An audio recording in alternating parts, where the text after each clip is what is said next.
Assalamu alaikum wa rahmatullahi wa barakatuhu. Today I'm going to respond to this guy, ApostateProphet, who's one of the biggest ex-Muslim voices on the internet. I find that he has more passion and more dedication to attacking Islam than perhaps any other ex-Muslim. So does that guarantee that he made the most devastating and the most game-changing arguments against the Islamic view of Jesus? Well, we're going to find out. Now, this is worth watching, I would say, because he attacks the Islamic view of Jesus from an unpopular angle. So perhaps he makes arguments that you've probably never heard of before. Anyway, let's cut to the chase. Why was Jesus not crucified according to Islam? What's the logic in that? Other prophets were killed before Jesus according to the Qur'an. The Qur'an repeatedly condemns the Jews as killers of prophets. Okay, now ApostateProphet asked, why did Jesus have that privilege of being saved from murder? And why did Allah not give that privilege to other prophets? Well, I think there's a very simple answer to this. So if prophets were killed by their enemies for preaching Islam, does that not make them martyrs? So the virtue of dying as a martyr is very magnificent in Islam, because those who die as martyrs are those whose souls are like stars in comparison to ordinary souls. And the souls of martyrs are inside green birds which roam around wherever they wish, wherever they desire, in paradise. Subhanallah. So it's a win-win situation whether prophets die in the cause of Allah or they are saved from being killed. Some would say that according to Islamic belief, Jesus is supposed to come again for a second time. It would be completely conceivable for Jesus to die on the cross 2,000 years ago, but then to come back again. Allah can do anything. So his argument goes that if Jesus is going to return to earth at the end of times to restore peace and justice and Islam on the earth, then why did Allah have to save him from crucifixion and raise him to heaven for that purpose? In other words, why couldn't Allah allow Jesus to die a normal death on earth and then resurrect Jesus from his grave? And why couldn't he return to earth in the end times in that manner? Well, I think there's a very simple answer to this. So the fact that Allah raised Jesus into heaven shows how much love and honor Allah has for Jesus. I mean, isn't Jesus deserving of such an honor? Because after all, he's not just any ordinary human being, but he's a prophet. So as a prophet of God, is he not deserving of some type of honor or privilege that distinguishes him from other human beings? And secondly, just because we don't understand why Allah did something, okay, in this case, just because you don't understand why Allah raised Jesus into heaven, that doesn't mean that what Allah did is something unreasonable or illogical, right? If you can't understand why Allah did something and you therefore say, oh, that's just something silly or ridiculous, well, you're committing the fallacy of personal incredulity. So basically, it's a type of fallacy where you dismiss something as false or illogical or unreasonable just because you don't understand it. Here is the bigger problem. Islam's idea that Jesus was not crucified, but that somebody else was crucified instead of him, is an idea that came before Islam within certain sects and heretical beliefs and movements within Christianity. Crucifixion denial, that Jesus was not crucified, and substitution hypothesis are ideas that are found in docetic Christian beliefs or Gnostic Christian beliefs, or movements like the Bogomilists or Monophysites. But what makes them so different is that they have a reason to believe that Jesus was not killed. What all of these movements and beliefs have in common is that they believe Jesus was divine. Because of that, they developed the idea that it doesn't make sense for Jesus to be killed on the cross. So it makes sense for these people to adopt such a belief. It doesn't make sense for Islam to adopt that belief. Islam condemns the idea that Jesus is divine. And he finds it strange that Islam denies the crucifixion of Jesus. Now, why? You see, he says that it would be reasonable to deny Jesus' crucifixion if we say that Jesus is God, because if he's God, then he can't die, and hence that's why early Christians took the view that Jesus never died on the cross. But because Islam denies that Jesus is God, therefore Jesus can die, and therefore Islam should say that Jesus was crucified. But what I would say to Mr. ApostateProphet is this: it's possible for Jesus to escape crucifixion and to not be God. So these two possibilities are not mutually exclusive. Secondly, the reason why Jesus was saved from crucifixion is not because Jesus cannot die. That's why we do believe that Jesus will die when he returns to earth. وَالسَّلَامُ عَلَيَّ يوم ولدت ويوم أموت ويوم أبعث حيا. Peace be upon me, the day I was born, the day I die, and the day I will be raised. So Jesus clearly says that one day he will die. Why would a mere human, a mere prophet, not be killed? Why would he be raised from that cross and replaced with somebody else who would suffer and die instead of him? It doesn't make any sense.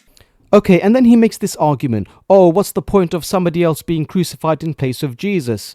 Okay, well, I'll tell you what the point is. So in the tafsir of Ibn Kathir, we read that one of the disciples of Jesus volunteered to be crucified in his place when the enemies of Jesus surrounded his home, and the reward that he got for suffering in this way is paradise. I mean, it goes back to what I said earlier. If somebody dies for their religion, they die as a martyr, which, as I described, is a very virtuous way to die.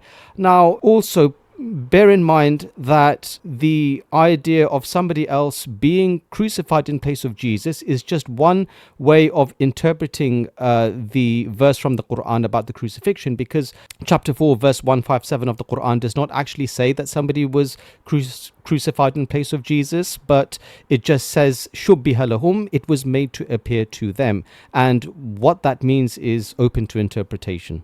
The Quran mentions a story in which Jesus makes real birds, living birds, out of clay birds. And he does this by breathing into those clay birds. And this story is found in the Infancy Gospel of Thomas. And it seems that the Quran adopted this story from that gospel, or from people who held the same beliefs and had those stories on their minds. So he says that both the Quran and the Infancy Gospel mention the same miracle of Jesus where he makes birds out of clay. And therefore, Apostate Prophet says that it looks like the Qur'an copied the miracle of turning clay birds into real birds from the Infancy Gospel. Now, I know it's very tempting to say that the Qur'an copied from other sources, but have you not considered a different explanation as to why that miracle is mentioned in the Qur'an?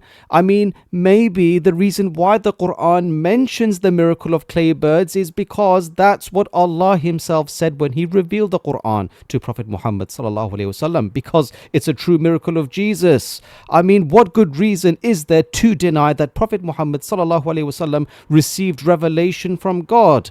So what you have done is you've committed the non sequitur fallacy. I mean, if two sources talk about the same thing, either that means both sources are narrating that thing independently, or that one source is relaying what they heard or read from the other source. So, and what you've done is you've gone for the latter conclusion without justification. It makes sense for Jesus to give life to clay birds because it's a later legendary text which explains how Jesus was a divine, a god, even in his childhood. It doesn't make sense for Islam to include such a story. The idea of breathing life into beings is reserved for God. He says, why does Islam say that Jesus did miracles when Islam denies that Jesus is God? Because you can only say that Jesus did miracles if you believe that he's God. So this is his argument. I mean, seriously, why do you think Islam says that prophets did miracles?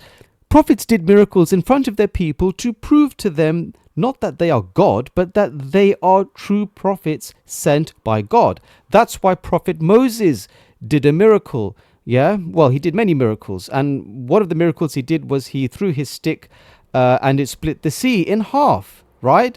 And why do you think he did that? It's to prove to the children of Israel that he is a prophet. Other than, of course, saving the children of Israel from Pharaoh. I mean, if you were a Muslim previously, apostate prophet, should you not have known that? I mean, I think this shows that ex-Muslims do not know the basic fundamental principles of Islam, and so how then would they know much else about Islam? And that's why they leave Islam. So they leave not based on knowledge but based on ignorance. So this is why you've made yourself look rather silly as somebody who's been a Muslim before by making the argument that, oh, Jesus wouldn't do miracles in Islam because he's not God. So this is how your words have backfired on you, and they backfire in another way as well, because I could equally say that the Moses of the Bible, who Christians believe in, should not have done miracles either because he's not God. So why in Christianity did Moses split the sea? Another question is the virgin birth. According to Christian belief, Jesus was born from a virgin without a father. And this idea exists because Jesus is considered the Son of God. He does not have a father. That is why the virgin birth story exists in Christianity. Why does it exist in Islam? The virgin birth is a major reason for Christians to believe that Jesus is divine and that he is the Son of God. Okay, and then he says, oh, why does Islam believe in the miraculous virgin birth of Jesus? It's pointless, because if Islam denies that Jesus is the Son of God, then that means Islam should also deny that Jesus had a miraculous virgin birth, because such a birth would mean that he's the Son of God. Because if there was no human father that Mary had intercourse with, then that means God is his father, as if this is so logical. But I think not, because my argument to Apostate Prophet is this: how did Allah create Jesus in the womb of Mary? Well, the angel Gabriel breathed the spirit of Jesus into her, and then Allah said kun, which means be, and he was, fakana. That's how Allah created Jesus. So therefore there was no sexual union from which Jesus was born. Therefore that's why we say Jesus is not the Son of God, and therefore we can believe in the miraculous virgin birth of Jesus without calling him the Son of God. You see, Allah said the word kun, which means be, and that's how Jesus was created, and that's why Jesus is called the Kalimatullah, the word of Allah, not the Son of Allah. Now, I know Christians don't believe that Jesus is literally the biological son of Allah, but I'm just making the point as to why we don't say in Islam that Jesus is the Son of Allah. Why was Jesus born of a virgin? It doesn't make any sense. Nobody else was, except the first human. And some Muslims want to say this is just to show a miracle and to show that Jesus is pure like the first human. But what's the point of that? Why wasn't the same thing done for other prophets, for all prophets? Why wasn't it done for the most sublime prophet, Muhammad, according to Islam? Why for Jesus? Now, another question he asked is, why are these miracles unique to Jesus? Why didn't other prophets have the privilege of being given these miracles that were given to Jesus? Now, my answer is very simple. So, other prophets did miracles too. They did their own amazing and mind-blowing miracles, which were not given to Jesus. So, for example, imagine a vast ocean in front of you, and then imagine the Prophet Musa alayhi salam throwing his rod to split the sea in half. And then imagine seeing the seabed being exposed between two ocean walls. I mean, just imagine what a magnificent miracle that would be if you were to see that with your own eyes, where Prophet Musa alayhi salam is splitting the sea. Now, you could ask, well, why wasn't Jesus given such an amazing miracle? And then we know that Prophet Sulaiman alayhi salam performed the miracle of speaking with animals, and he had authority over the jinn. We know that Prophet Yusuf alayhi salam was given the ability to interpret dreams. So basically, different prophets had their own sublime abilities and miracles. So if you ask, oh, why did Allah give miracles and abilities to Jesus that he never gave to other prophets? Well, I could ask, oh, why did Allah give miracles and abilities to other prophets that he never gave to Jesus? So therefore, Apostate Prophet, where is the logic in your questioning of the Islamic tradition? This story of the virgin birth was also adopted from Christian stories. Aside from that, Jesus speaks in the cradle as a baby in the Qur'an, an idea also found in Christian legendary texts to point out how Jesus is something else. Why would Jesus do that in Islam? What's the point? If his function is merely to be a prophet and to lead people to worshipping Allah, why would he do all these special things? Okay, and then he asks another silly question. He asks, oh, what's the point of Jesus being born of a miraculous birth? What's the point of Jesus speaking as a baby from the cradle? What's the point of Jesus doing these miracles if he's a prophet who is supposed to guide people? Now, again, a silly argument here, because if Jesus does not do these miracles, then how would he prove to his people that he's a prophet sent by Allah?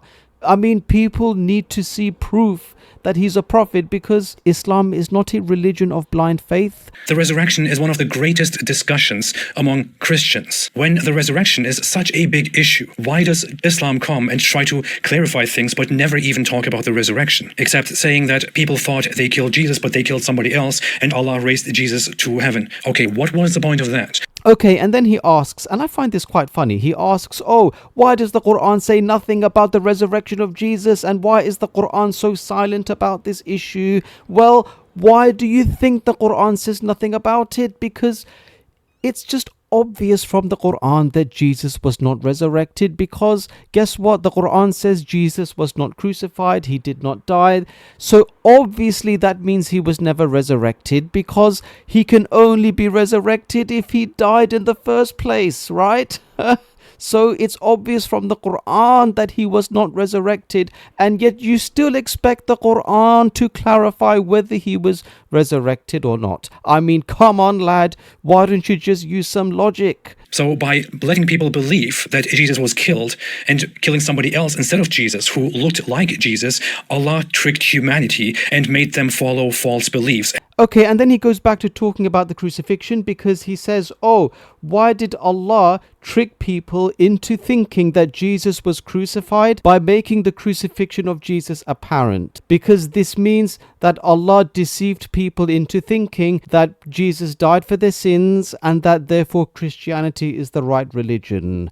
Okay, so you should not blame Allah, because Allah did not trick people into thinking that Christianity is the right religion, because anybody who saw the apparent crucifixion of Jesus would not have thought, oh, that's Jesus over there dying for my sins as my Lord and Savior, because the Christian doctrine at that time did not exist, because this doctrine was preached by Paul of Tarsus, Saint Paul. He was the one that went around preaching to people that the death of Jesus had some theological significance. He was the one who preached to people that Jesus died on the cross for their sins, whereas Allah did not teach that concept. So don't blame Allah for what Paul did. I mean, don't you know what Paul did?